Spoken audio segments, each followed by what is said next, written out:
अस्सलाम वालेकुम everyone, welcome to lectures on demand by Mahin Zafar.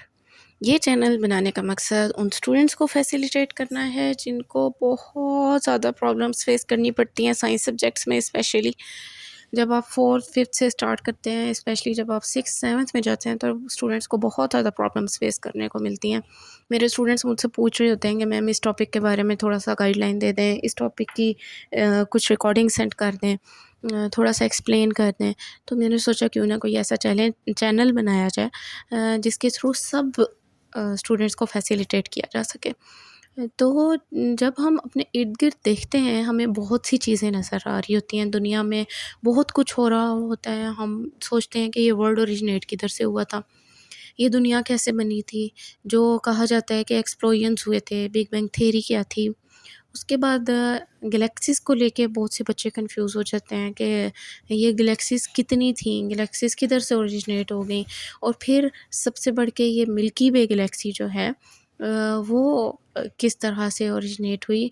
और हमारा वर्ल्ड, हम जिस दुनिया में रहते हैं, हमारी अर्थ किधर से ओरिजिनेट हुई है? हमारा सोलर सिस्टम, जितनी भी चीज़ें हमारी दुनिया में एग्ज़िस्ट करती हैं, ये कैसे हो रही हैं? फिर हमारे इर्द-गिर्द मौजूद चीज़ें, जिस तरह से वाटर है, बारिश होती है तो रेनबो फॉर्मेशन किस तरह से होती है? वाटर है, सनलाइट जब वाटर ड्रॉपलेट्स पे आती है तो किस तरह से रेनबो बन जाती है? कैसे एक वाइट कलर का ड्रॉपलेट वो कन्वर्ट हो जाता है 7 कलर्स की रेज़ में। एक सिंगल ड्रॉप में भी नहीं, बल्कि एक पूरी आर्क बन जाती है जिसे हम रेनबो कहते हैं। तो ये फिनोमेना किस तरह से होता है, ये भी साइंस से रिलेटेड चीज़ें हैं। फिर जियोग्राफ़ी का एक मेन कंसर्न आ जाता है बच्चों के लिए कि जियोग्राफ़ी उनको बहुत टफ़ लग रही होती है। दुनिया में क्या चीज़ किस तरह से हो रही है, पार्टिकल्स कैसे मूव कर रहे हैं।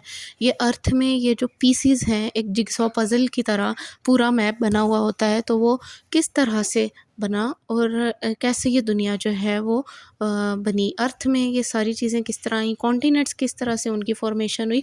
तो ये सारी चीज़ें जो हैं, ये साइंस का पार्ट है, ये साइंस का हिस्सा है।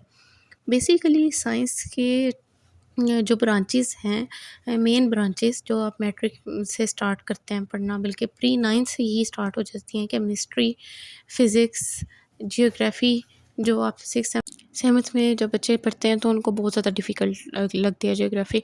और सबसे मेन चीज़ बायोलॉजी। बायोलॉजी क्या है? वो हमारी बॉडी से लिंक्ड है, वो हमारी नेचर से लिंक्ड है। एनिमल्स, प्लांट्स, ह्यूमन बीइंग्स, हर चीज़ की स्टडी उसमें आ जाती है। और मेरा पर्सनली जो मेन सब्जेक्ट है वो भी मैं आपको बताती चलूँ, वो ज़ूलॉजी ही है, बायो ही है। और मैंने लेक्चरशिप भी बायोलॉजी और ज़ूलॉजी में ही की हुई है। लेकिन ये है कि साइंस के सभी सब्जेक्ट्स पे अल्हम्दुलिल्लाह बहुत अच्छी ग्रिप है और स्टूडेंट्स जो हैं वो बहुत सैटिस्फाइड रहते हैं। तो बायो में बहुत सी चीज़ें आती हैं, जिस तरह डीएनए की स्टडी है, जैसे हार्ट की स्टडी है।